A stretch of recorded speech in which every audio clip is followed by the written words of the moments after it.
Woke up this morning fully expecting the outrage of the day to be something that like Trump did, or the fact that Jared Golden, a Democrat, voted for the continuing resolution last night, which is also insane. And then I see this. I see that Gavin Newsom has decided to invite Steve Bannon on his podcast, and they're going to have just a wonderful conversation. Last week he had Charlie Kirk on his podcast. That I didn't get extremely outraged about, even though Kirk is one of the bad guys. Bannon is the author of this chaos we're seeing right now. Bannon is the one that says you need to flood the zone with shit. Bannon is the one that has basically authored where we are and what Donald Trump wants. And because Gavin Newsom wants to run for president and thinks he's going to be this healer, he brings on this nationalist. Many of us on the right sacrificed our careers taking these people on, and Newsom's trying to make a career with them. This is insane. We got to talk about Gavin Newsom and his new podcast. And the most recent MAGA guest that he had on his podcast is Steve Bannon. I listened to the whole thing. It was very substantive, a really interesting conversation. When Steve Bannon says the election was stolen and the Democratic governor of California, the fifth largest economy in the world, does not correct him on that, that surprised me. And added to the list, right? I mean, there's that moment. And then there were his comments about transgender athletes as well. Different. With Charlie Kirk. Right. And then even in addition to all of that, just reversed a little bit, rewind, I should say. And he was also one of the Democrats who was going to the border and a little critical of what the Biden administration was doing. So this has been. She's pointing out the fact that this is a long time coming because Gavin Newsom was critical of what Biden was doing at the border.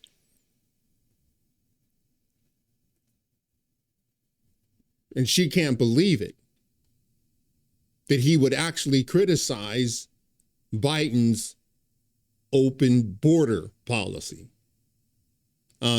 First of all, Gavin Newsom is the one using a loophole to give these illegals free health care. So, okay, you got it wrong. All right. But the only reason he's doing that is because he wants to be president. And he wants you to think that he's a moderate.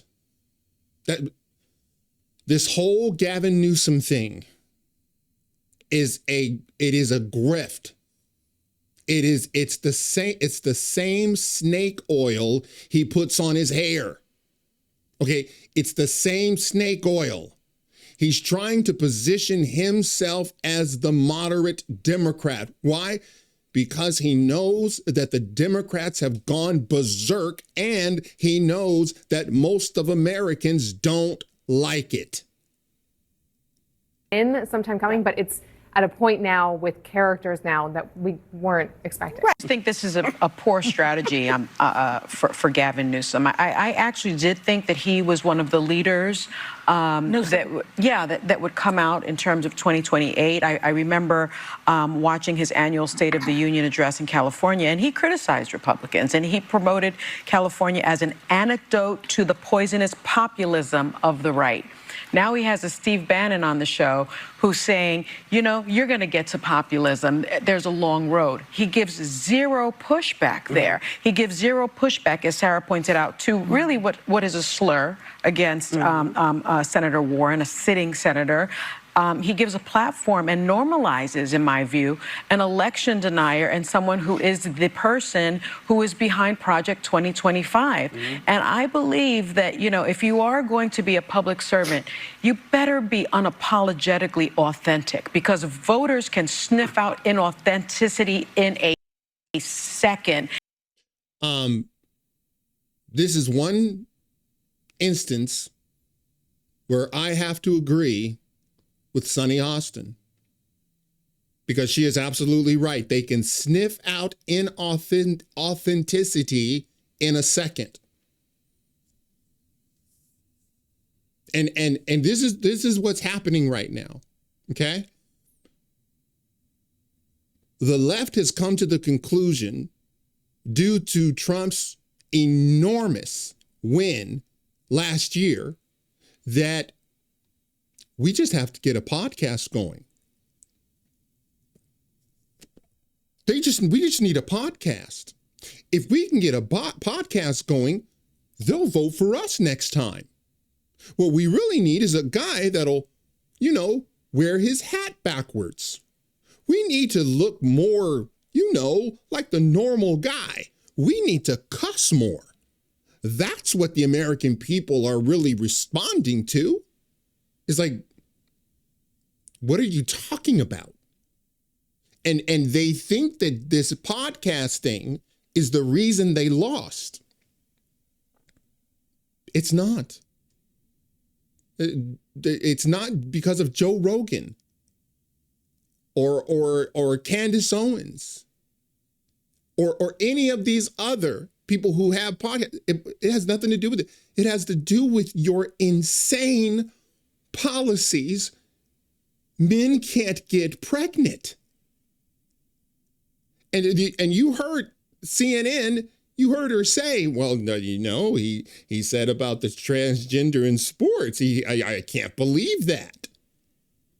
Like, that's the reason you lost. I believe it was the Wall Street Journal who ran a piece that said the silent issue. It was a silent issue during the campaign. And Donald Trump nailed it. He said, Kamala is for they, them. I'm for you. And it resonated. But Democrats refuse to, they think that if we just get a podcast going, if we can just, wear our hats backwards, if we can just, look more authentic, then they'll vote for us. It's like, I have to agree with Sonny. If you think that anybody is going to actually buy Gavin Newsom being a centrist, no one buys that. He's still selling the same snake oil. He's not a centrist. He's one of these far left in the pocket of lobbyists and special interest groups. It's the same guy. He's just put on a different garb. Now he's got on these, he doesn't notice, he doesn't show up in a suit anymore. The sleeves are always rolled up. He wants to look more like you. And all of this is supposed to, I don't know, curry favor with us? They really believe that this is their pathway forward. You know how dumb they think you are? To think that this is going to help them? Hang on a second, because I have to tell you, I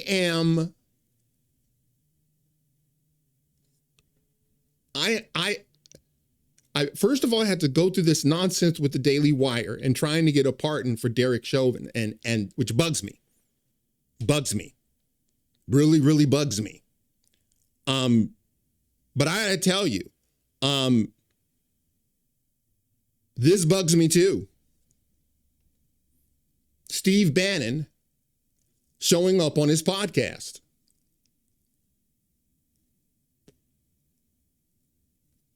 That bugs me. It bugs me because I know they're not giving him any real pushback. I guarantee you. Now, I didn't see the podcast. Steve Bannon and Charlie Kirk, who Adam Kinzinger said is another one. He's one of the bad guys. Charlie Kirk, Turning Point USA. He's one of the bad guys. Why? Did he misgender someone? Seriously, he's one of the bad guys. I have a problem with Charlie Kirk and Steve Bannon going on this snake oil salesman's podcast. when I first saw it, I thought, oh, that must be Charlie Kirk's podcast. Because then I know, okay, well, maybe he's going to give him some real, substance. No. He took the invite. And then Charlie Kirk says the GOP should be, don't take it lightly. This guy is slick. Which he didn't like, by the way. Gavin didn't like that term, he's slick. Why do you think he had a problem with that? Because it's true. And I had a real problem with this, man. Why did they go on his show in the first place? You see, Gavin's not going to ask someone like me to go on there. Because I am going to ask him, how do you feel? No, in fact, I don't care how you feel. What are you going to do to restore California and LA and all of those homes and lives you burned to the ground due to your policy? He made it a tinderbox. I want to know, how are you going to make restitution? How are you going to make these victims of your policies whole again?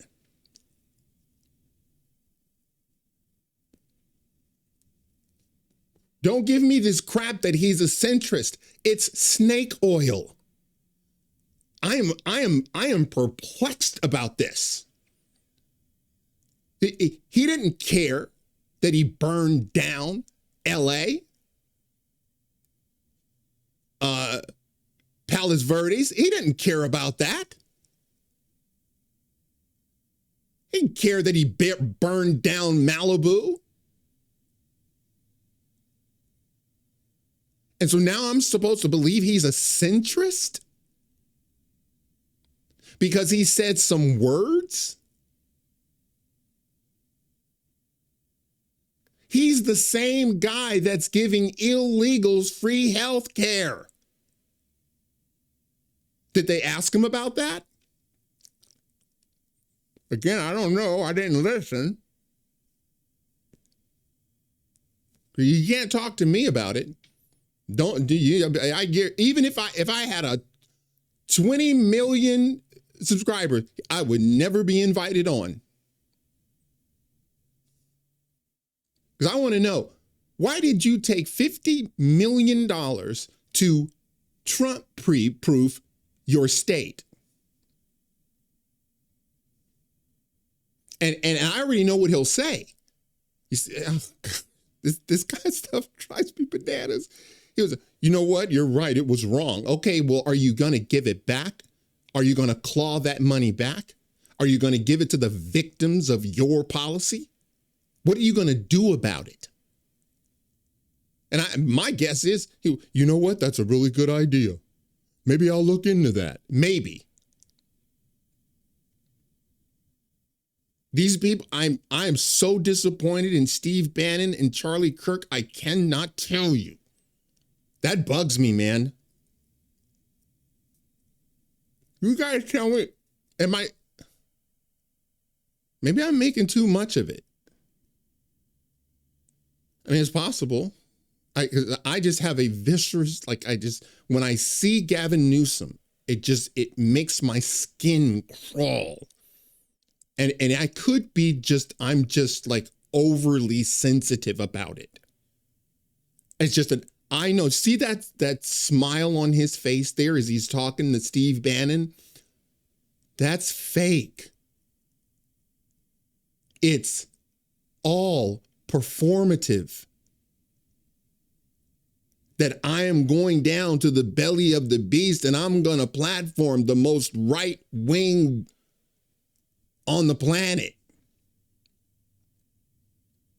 And I guess I'm supposed to buy it and just figure, Oh, wow. Hey, look, he's really turned a corner now. Hey, look at Gavin Newsom is really coming to his senses. I got to tell you, man, I'm so disappointed in these men, these right-wing influencers. And by the way, let me tell you, okay, Sunny Hostin says that Steve Bannon was the author of Project 2025. No, he wasn't. I am amazed at all of the stuff that they get to say, and it has no basis in reality whatsoever. He's not the author of it. It was the Heritage Foundation. By the way, not just the Heritage Foundation. There were multiple foundations. America First. There was a bunch of different organizations that were putting together a plan for Donald Trump if he were to win. It was really that simple. By the way, I read them. I read a lot of it, and guess what? It's all good. It was all good stuff. That's right. It's unbelievable, man. So I want to know what you guys think about this, but I'm telling you, this is all just snake oil. Hold on a second. Maybe you think that, no, Stu, you don't understand. No, Gavin's really turned a page here. He's one of us now. I'm telling you. No, he isn't. Hey, this is what I think, okay? He knows that the left is going to go nuts. You think he doesn't know that Sunny Hostin is going to lose her crap?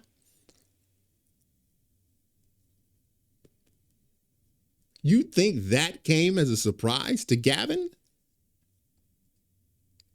Because it didn't. He knows what they're going to say. You think that he thought Whoopi Goldberg was going to be perfectly fine with him talking to Stephen Bannon and Charlie Kirk? Of course not. But what does Gavin know? Come on, you know the answer to this. Why would he risk it? Being in the ire of, the Sunny Hostins and the ladies on The View and Dana Bash and CNN and MSNBC. Why do you think he would do that? Because he knows they'll all vote for him in the end. He could be sitting down with Satan himself saying, "Wow, sure, you're a dark lord, but you're making some really good points here." They would still go vote for him. You think Al Sharpton gives a crap about him selling snake oil? He doesn't. They're still going to go vote for him. Sunny Hostin, that's why it doesn't matter when they go, "I can't believe he said this and he said the other." You see, with us, Donald Trump comes out with some asinine policy that sells out our border security or sells out our intelligence community or allows the FBI to do whatever the hell they want to do. See, we don't go for that crap. Democrats are not like that. They just want his face there. Because he is desperate to do to the country what he did to California and what he did to San Francisco. Mountains and mountains and mountains of freshly squeezed human excrement everywhere. You want to know what he wants? That's what he wants. I can't believe these two. I really don't. I understand when Trump goes and talks to him as president-elect. Well, that makes perfect sense. You have to, you're president-elect. Donald Trump had to talk to him. He's the president. I mean, in some ways, Gavin Newsom is a subordinate. And he's going to want funding for his disastrous policies, which I think that Donald Trump shouldn't give him a dime. This is coming from a Californian. I'm telling you, Trump shouldn't give him one red dime until he starts assisting ICE in getting rid of these illegals. Even right now, they're still obstructing justice as he's sitting here smug.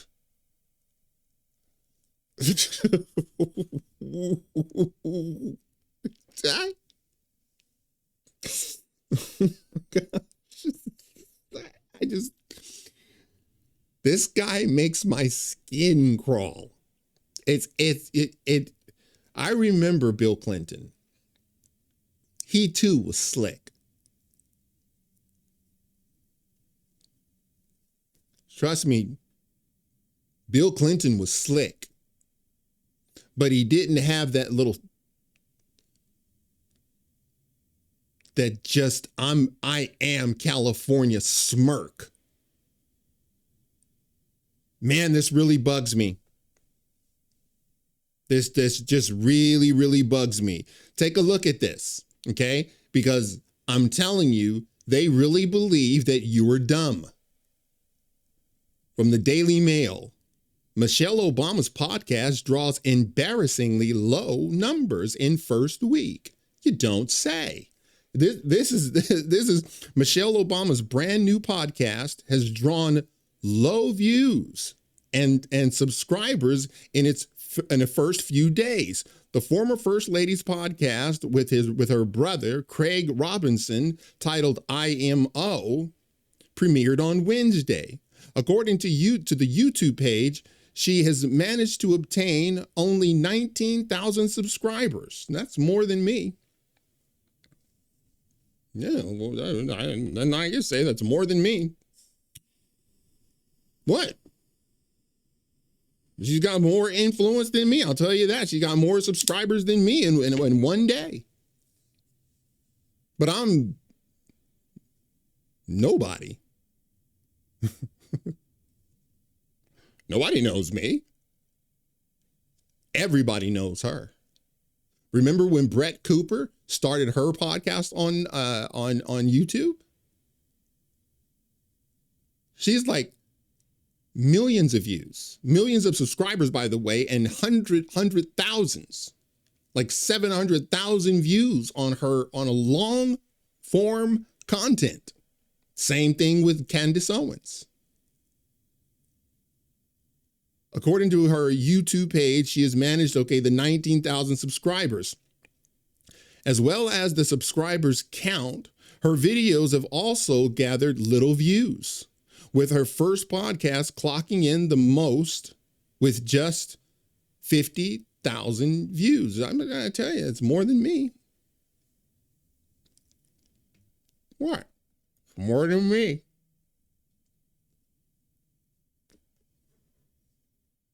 I don't know if you guys know this, but let's see. Tim Pool, Steven Crowder, Jeremy from The Quartering, Thiva Fry, and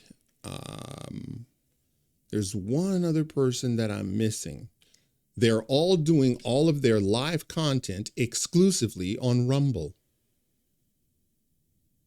Why? Because YouTube is broken.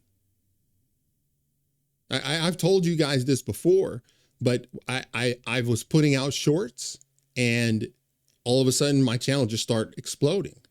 Like I gotten 1,000, new subscribers in I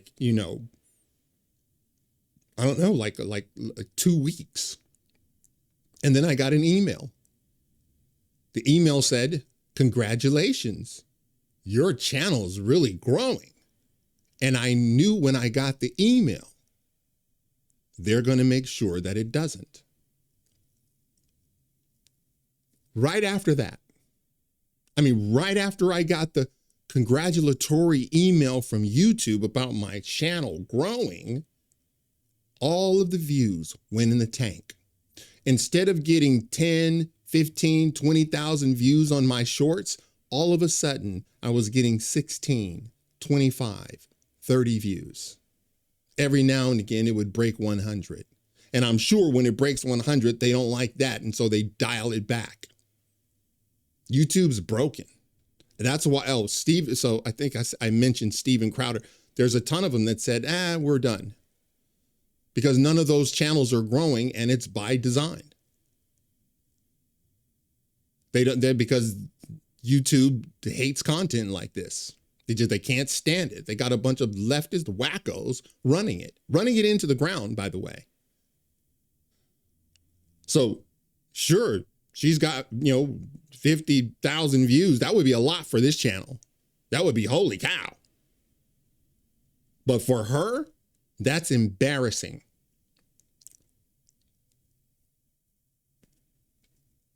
But it tells you something deeper. It means that all of the influence they told you they all had was a farce. All of the influence that they told the world, it's the Obamas, former president of these United States. They told you that he was popular with the people. No, he wasn't. Who cares what Michelle Obama has? I would sooner listen to a Hillary Clinton podcast. Do you remember her? Didn't she do, her and Chelsea did a show on Hulu? Something about, brave people, or she's so brave, or it's some sort of nonsense like that. It's like Hillary, honey, it's over. It's over. You were firstly, hey, and at least you had, real experience. You was Secretary of State, Senator. Hey, at least you had that. These people are not influence. They're not influencing anyone. No one buys it, which tells you when you saw them on Twitter and Facebook and all these other people, and they had millions upon millions upon millions of views and followers, it was all a mirage. I didn't even know this, and I've recently heard this, and apparently it's a real thing. You can pretty much buy bots on YouTube. So you can just pump up your numbers. I have no idea how to go about doing it. I, for one, would never do it, because what you see is what you get. I'm not always right. I'm not always wrong. I'm just me. If I say something to you, it's because that's what I think. I don't have a teleprompter. Every now and again, I will write something down so that I don't forget it. But this is it. I don't have a script. I don't have a writer. Someone once left a thing for me and said, wow, you got some really good writers. Like, I don't have any writers.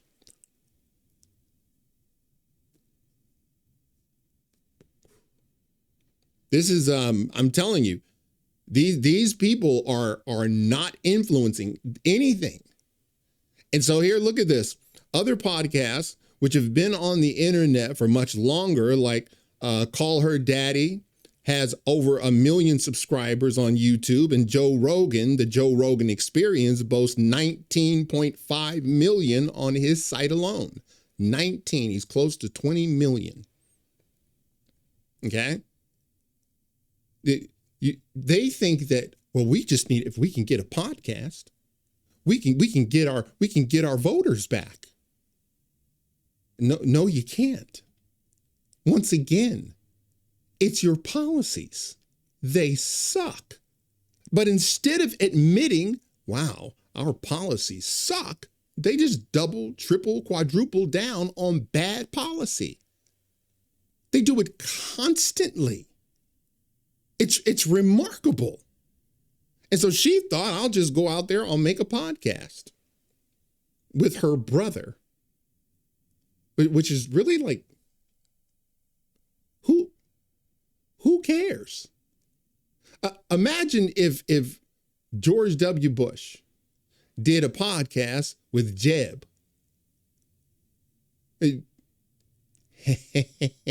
Well, we're going to talk about the cattle that we've been raising. And I think you're going to like it. It's like, no one's going to listen to that. No one's going to listen to these people because they're not interesting people. There's nothing interesting about Michelle Obama. In fact, the only interesting thing about her is her husband. And without him being on it, most people don't care. And even with him, didn't they had a deal with Spotify and I think it tanked because nobody, you're no longer in the White House. What do we care about what you think? I don't care what your brother thinks. Look, she brings on her brother. Why? Well, they probably going to talk about how they grew up and that's what they're doing. And they're going to give you advice about, divorce, being divorced and all this kind of stuff. Well, that's fine. But here's the deal. I brought my brother on. You know what the difference is? I'm not demanding, it wasn't a gimmick for me to get you to watch. It's just that most of the time he's seeing things that I can't see. And he's way more conservative than me. I consider myself pretty like conservative. Jeff is like through the roof. He don't like, he didn't even like Matt Gaetz. I love Matt Gaetz. He was like, nope, I don't trust that guy one bit. I'm like, dude, what are you talking about? What's wrong with Matt Gaetz? You know what he told me? Jeff said, no, he got on the intelligence committee too early. That was his gripe. How did he get on the intelligence committee as a freshman? He goes, sorry, that's a red flag. He didn't trust him. Even when he stood up against, McCarthy, Jeff was like, no, I don't trust him. He's extremely conservative. I just brought him on because I thought you would enjoy him. And he loves Star Wars, and I love Star Wars. It's not a gimmick.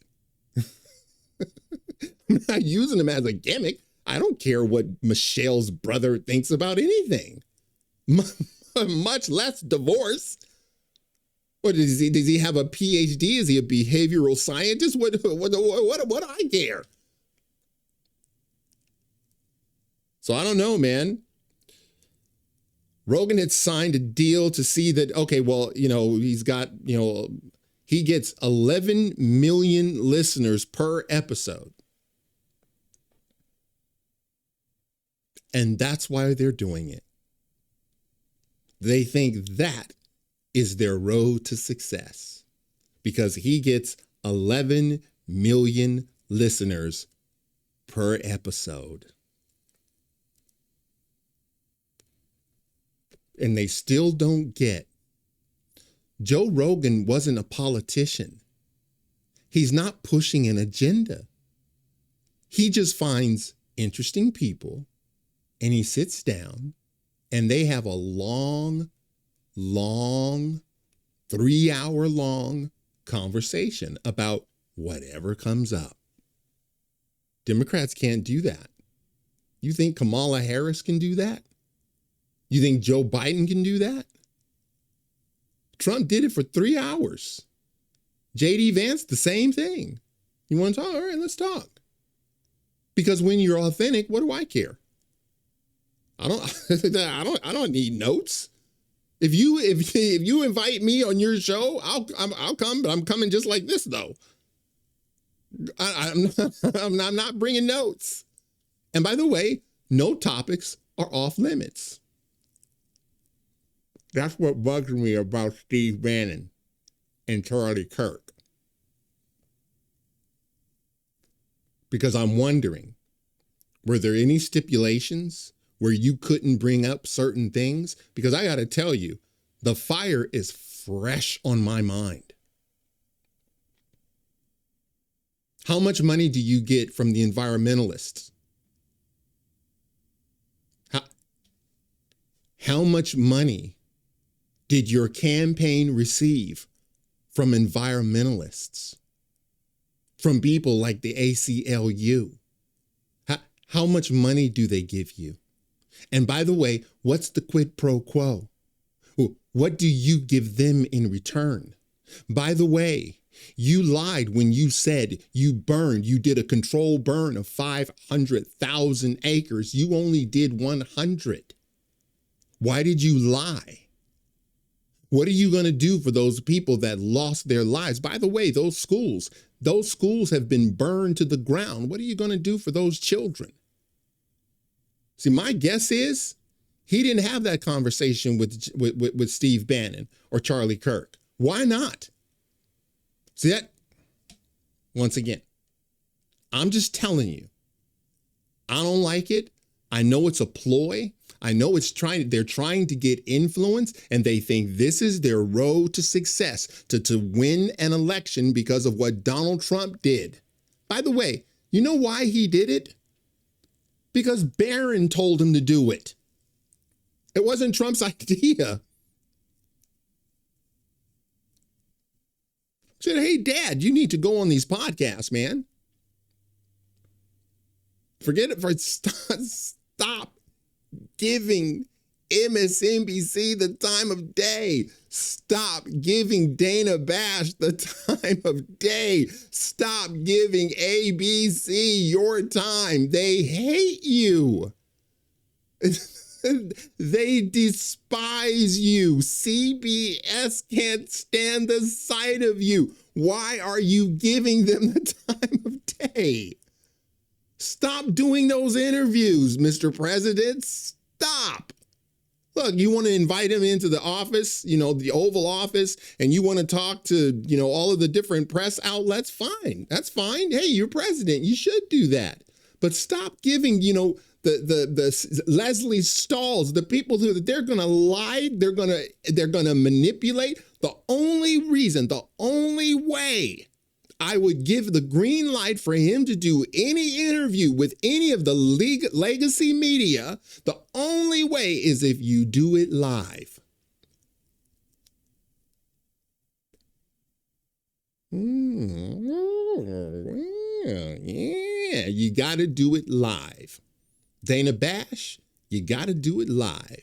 Jake Tapper, you got to do it live. David Murray, you got to do it live.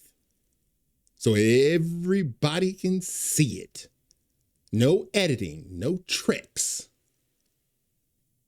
It really, I don't know, man. That bugs me. From Fox News, Nancy Pelosi urges senators to oppose key spending bill, risking shutdown. Do you know what Nancy Pelosi came out and said? That don't follow Chuck Schumer. Look, this false choice that some are buying instead of fighting is unacceptable, she said. There's real turmoil in the Democratic House. I mean, they're throwing dishes at one another. And I'm here for it. I love it. It makes great theater. Right now, they're going through it. I don't know if at the time that I am recording this, I'm sorry, I'm recording late because we had an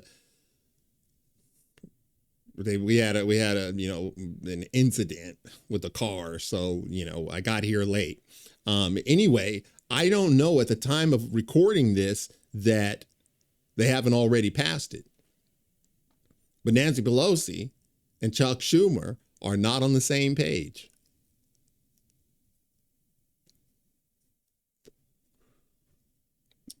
Hey, this is the times, they're changing. Now, take a listen. I think there is a deep sense of outrage and betrayal. And this is not just about progressive Democrats. This is across the board, the entire party. There are members of Congress who have won Trump-held districts in some of the most difficult territory in the United States, who walked the plank and took innumerable risks in order to defend the American people, in order to defend Social Security, Medicaid, and Medicare. Just to see Senate Democrats even consider acquiescing to Elon Musk, I think it is a huge slap in the face, and I think that there's a wide sense of betrayal if things proceed as currently planned. How will House Democrats and Senate Democrats work together now if there is such a sense of betrayal? I think that creates a real challenge, and that in and of itself, I think, is part of what makes the leadership of this moment so crucial, because this is a decision about trust. It is a decision about trust and cooperation, because there will be a day where the Senate will need the House to move on something, and if there is an erosion of trust and a breach of trust, such as what is being considered right now, it will make cooperation difficult. And we cannot afford to be in an every person for themselves kind of moment. We need to work together and as a team in order to usher our country through this very dark time. The point. In these very dark times. Man, I gotta tell you, man, she's worth the price of admission. I mean, she's got some doozies. You know what's happening right now, right? Okay. It was either shut down the government or give Trump what he wants. And either way, Trump gets what he wants. Because if the government shuts down, guess who controls the purse? Ostensibly, the executive branch. So Donald Trump would be able to do whatever he wants. Or you can take door number 2 and give Donald Trump what he wants with the CR.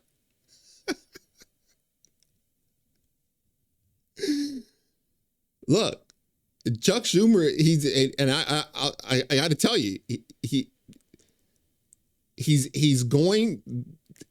what he's doing, he has to do. Because he knows if the government shuts down, number one, he'll be blamed for it. Because because they were, here what was happening, okay, with passing this spending bill. They were banking on Republicans not coming together because we had some, Rand Paul. He says he's not going to vote for it. And so they were thinking that, they're going to be in disarray. Turns out, no, they weren't. Mike Johnson got everybody together, at least on the House floor, and everybody was on board. They were hoping against hope that the Republicans couldn't get it together. Turns out we did. And so now Democrats have they've got one pathway forward, really two, and it's a fork in the road. You can either, filibuster, I guess, or you pass the bill. But if you shut down the government, Donald Trump gets exactly what he wants. If you sign the bill, Trump gets exactly what he wants. And it's a rock and a hard place, and there's nowhere to turn. I for one, I'm very, very, I like this. Like the GOP is playing hardball. Like this is, I love it. That Senator Schumer has kind of made is, the CR is bad, but a shutdown is worse. So how do you respond to that point? That is, I cannot understate, I cannot underscore enough how incorrect that is. Because what voting for this CR does is that it codifies the chaos and the reckless cuts that Elon Musk has been pursuing. Yes. Yes. And yes, you are absolutely right. That's why Chuck Schumer said, no, I'm voting for it. We just no. Don't just let him do whatever. The government shuts down. He's going to do exactly whatever he wants. He maybe shut down the IRS. What if he shuts down another agency? We can't have that. He's already done it with the Department of Education. They've already gutted 83% of the U.S. AID. Are you kidding me? You let the government shut down, it's like everybody's left, and Donald Trump gets to do whatever he wants. Either way, Donald Trump is going to get what he wants. Because something tells me he and Mike Johnson are on the same page. And they got everybody on board. None of this is bad news. None of it. Canada has been ripping off the United States of America and hardworking Americans for decades. If you look at the rates of tariffs across the board that Canadians have been imposing on the American people and our workers here, it is egregious. In fact, I have a handy-dandy chart here that shows not just Canada, but the rate of tariffs across the board. If you look at Canada, since you brought it up, American cheese and butter, nearly 300% tariff. You look at India, 150% tariff on American alcohol. You think that's helping Kentucky bourbon be exported into India? I don't think so. 100% tariff on agricultural products from India. Look at Japan, tariffing rice, 700%. President Trump believes in reciprocity, and it is about dang time that we have a president who actually looks out for the interests of American businesses and workers. And all. Hang on a second. All of you out there, you don't want Donald Trump to be doing these tariffs. Did you just see that? Did you see what they have been ripping us off? Hang on a second. All he's asking for at the end of the day are I'm fair and again. balanced trade practices. And unfortunately, Canada has not been treating us very fairly at all over the past several decades. No, they haven't. No, they have not. Hold on a second, because you got to see this again. Canada has been ripping off the United States of America and hardworking Americans for decades. If you look at the rates of tariffs across the board that Canadians have been imposing on the American people and our workers here, it is egregious. In fact, I have a handy-dandy chart here that shows not just Canada, but the rate of tariffs across the board. If you look at Canada, since you brought it up, American cheese and butter, nearly 300% tariff. 300% tariff. Did you know that? Do most of the people who right now who are belly aching about, Trump and his tariffs, Trump and his tariffs, why do you think he's doing this? He's only doing it so his fat cat billionaire friends can make a killing. How is that benefiting the billionaires when Canada has been ripping us off? And not just Canada. Tariff. You look at India, 150% tariff on American alcohol. You think that's helping Kentucky bourbon be exported into India? I don't think so. 100% tariff on agricultural products from India. Look at Japan, tariffing rice, 700%. Did you know that? That Japan it's a 700, not 7%, 700. And Donald Trump is like, why are we being ripped off? It's almost like, you know what it's like? It's like the rich kid at school and everybody keeps robbing them. Everybody's robbing them. And then the people that are not robbing them, they're begging for money. You got people that are robbing them and begging for money. And so mom and dad comes in and says, hey, you know what? No more. You're not going to get any more of my money until you guys start ponying up and giving him reciprocity. You want his peanut butter and jelly sandwich? All right, fine. But I want your, turkey and cheese. I'm not going to just give it away. I know it's a crude, analogy, but finally somebody is telling them, hey, you can't just continually rip us off. And by the way, I understand. It's in the short term, it's going to be tough.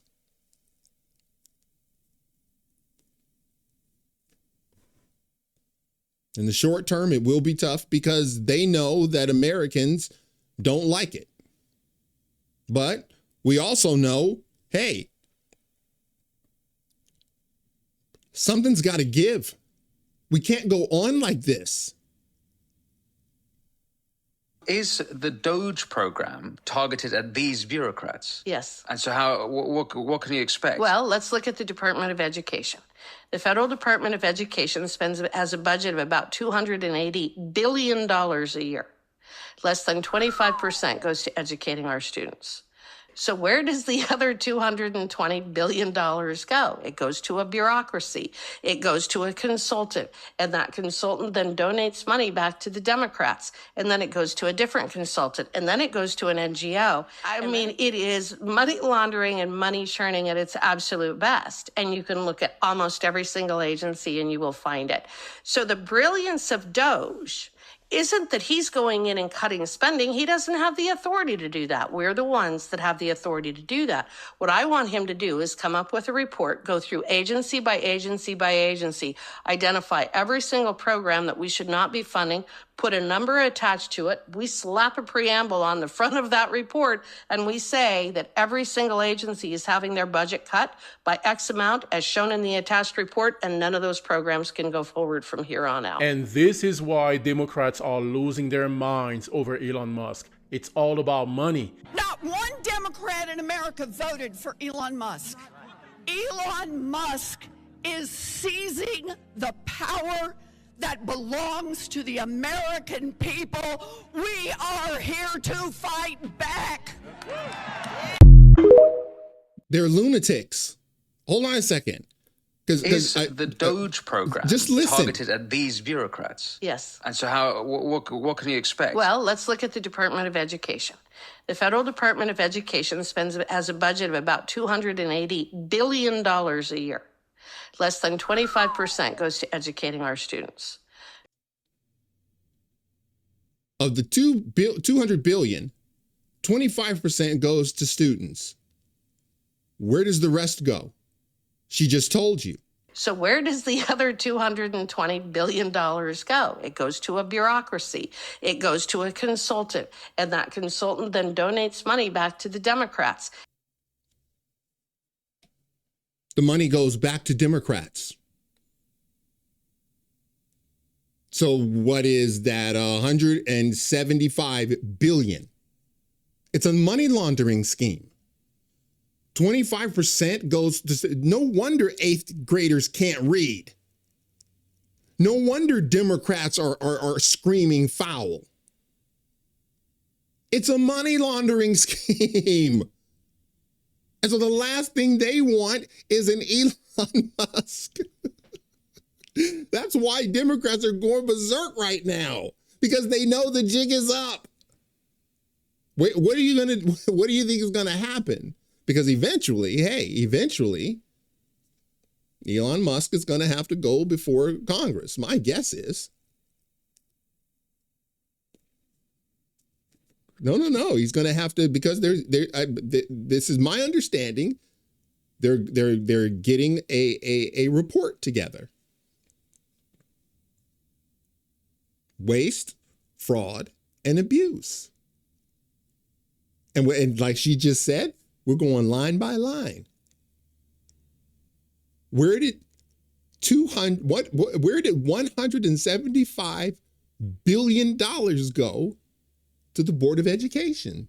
NGOs that are in the back pocket of the Democrats. You want to know why they're sending out these agitators to burn Tesla dealerships? That's the reason. It's really unbelievable, man. It's really fascinating. I want to sort of present two arguments on the other side. One of them is that it was quite, and I hear you on this. This is not an easy call. I want to be clear. I mean, I don't think it is, but, you know, the AFG union, which is the largest union representing federal workers, they won a big victory today in federal court about those probationary employees who were fired. They came out against the CR, which really surprised me, right? These are the people that seem to have the most skin in the game on precisely the terms you're enunciating. And they said, the fact that this CR has no protections that will actually be followed means that we can't support it. If the people whose livelihoods are on the line say you cannot go along with this thing, why are they wrong? I understand why they're so upset with the CR, but I disagree with them because the shutdown would be worse for their employees. They could just eliminate huge portions of government workers automatically. They could eliminate programs automatically, which they can't do on the CR. The CR has certain spending, and they can screw around with it, and they will. They're going to do everything they can to hurt the government. You know what they've talked about. Elon Musk, this billionaire who cares nothing about taking people's Social Security away, this guy says that he wants to cut $2 trillion out of the federal government. A shutdown would allow him to do it. And here's another point, Chris. There's no exit ramp. Anyone who wants the shutdown, I've asked them, well, how do we get out of it? Guess who it's up to get out of it? Donald Trump, Elon Musk, Doge. So it's it's two bad alternatives. And I respect people who actually don't want it, vote for the CR. It's awful. But with the alternative being a government shutdown. See, that's what I'm saying. He's in a bad spot because he knows what happens if it shuts down, and he knows that's exactly what they want. It is literally a rock in a hard place. And he's pissed because he's getting it from both ends. Not only is he getting it from the Republicans who were sitting back laughing, he's getting it from Nancy Pelosi too. This is theater, man. This is pure theater. Trump is crashing the stock market by 20% this month, but he's doing it on purpose. And this is why Warren Buffett just said Trump is making the best economic moves he's seen in over 50 years. Now, here's the secret game he's playing, and it could make you rich. So why is he doing this? To push cash into treasuries, which forces the Fed to slash interest rates in May, and those lower rates give the Fed the ability to refinance trillions of debt very inexpensively. It also weakens the dollar and drops mortgage rates. Now, it's a wild chess move, but it's working. Now, you're probably wondering, what about his tariffs? Well, I'll tell you, it's a genius play. It actually forces companies to build here to dodge them. It also forces farmers to sell more of their products here in the US to bring grocery prices way down. We've already seen this with eggs. Now remember, 94% of all stocks are owned only by 8% of Americans. So Trump, he's taking from the rich short term and handing it to the middle class through lower prices. Now tariffs may seem like they're going up one day and down the next, but it's not wishy-washy. It's a strategy because investors hate surprises. So they sell stocks and rush into the safety of bonds. But mark my words, by summer, we will see Bitcoin and stock prices at a new all-time high. Now, if you guys want to know what stocks I'm buying and when, make sure to give me a follow. Hang on a second. So, we're not going to go into the stocks he wants you to purchase or whatever. What Donald Trump is trying to do right now, he doesn't want us getting ripped off. Now, I just showed you the tariffs that we've been paying. They are egregious. In some instances, 700%. I thought Japan was like an ally. Well, why are they ripping us off? I thought they were friends. What about Canada? Why are they ripping us off? And what I believe, and this is what I've heard, Donald Trump's master plan is to get to a point where if you make $150,000 a year, the entire family, you pay no taxes.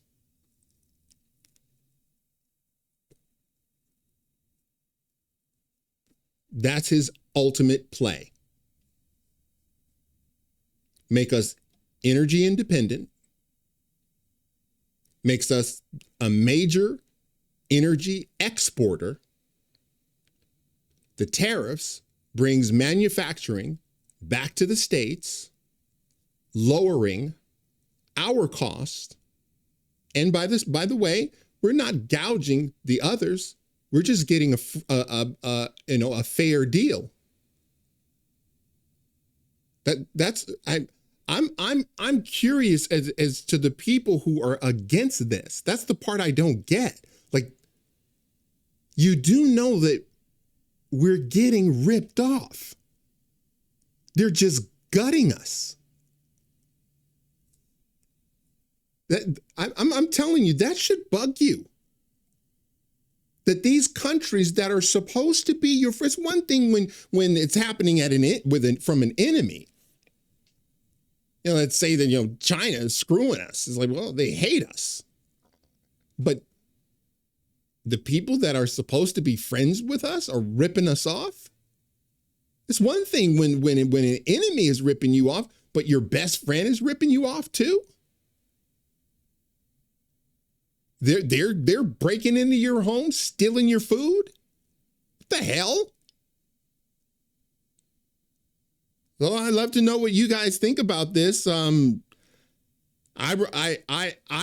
still believe that we are entering a golden age here in America. You can see it right now with Nancy Pelosi and Chuck Schumer going at it with one another. It's just great theater, man. AOC doesn't. I can't believe we're being betrayed. What do you mean you were being betrayed? Who betrayed you, AOC? You mean Chucky? Chucky? Did he betray you? He's betraying our trust. Why are you trusting them in the first place? What? To me, it's all theater. And I'm watching, this is what it's like. I'm watching a master chess player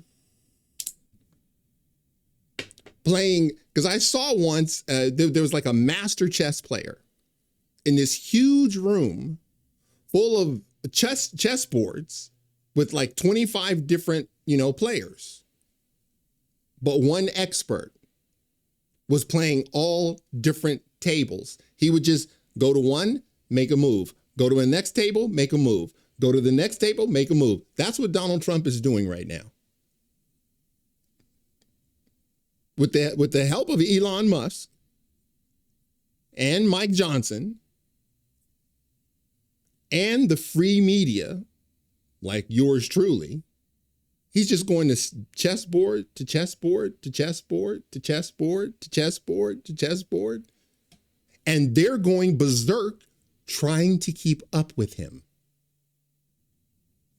4 years he had to stew on this. 4 years he had to hone in on his attack. 4 years he had to get it right. And that's why he came in and he's gutting the government. And don't believe the hype. The American people are not, I can't believe the American people are really scared. No, they're not.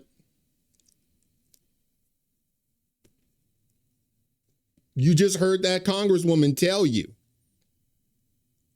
The Department of Education got $200 billion and 25% go to students.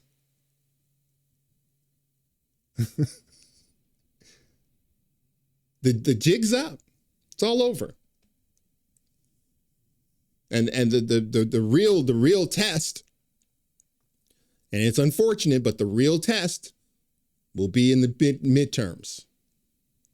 And I'm putting my hat right now out there. I'm telling you, we are going to gain seats. We are not going to lose them. Maybe we stay the same. It's possible, but I think we'll gain because the Americans are watching what's happening. And understand this. We're not even half a year into his second presidency. We're not even half a year in. And things are moving, baby. All right, guys. For those of you who would like to know what cigar I am smoking, this is the Don Pepin Turo My Father. And it comes from, and I've never had one of these. And I don't know if you guys have had one. Can you see that? This is a Toro, and this is a nice cigar. Something tells me this is coming from a more of a boutique cigar shop or cigar maker. You have like boutique cigar makers. Hey, guess what? So, myself and my family went to the Bahamas, and we were out on this this RV thing where we own these RVs, and we're going all over the island. We had a tourist guide, you know, two guys. By the way, everybody's black. Everybody. Never been there. I never been to the Bahamas, and if you have, you know, everybody's black. Everybody's black, and so they're taking us around. We get to this one place. It's a cigar factory, and get this. And I didn't know this, and I known I just like I would have booked the spot. They're teaching people how to roll cigars. That would have been like heaven for me. I had no idea that the place even existed, and it was what drove me crazy. There's a girl. She couldn't have been more than 15, learning how to roll a cigar. What was I doing? Lounging on the beach while some little girl is rolling a cigar? Guarantee you she's not going to smoke it. And by the way, and then they make a band for you. They make a band for you. I felt gypped, although we had a great time. Great time. A great time. Turns out about 60 to 65, maybe 70% of the island, we were in Nassau, owned by the Chinese.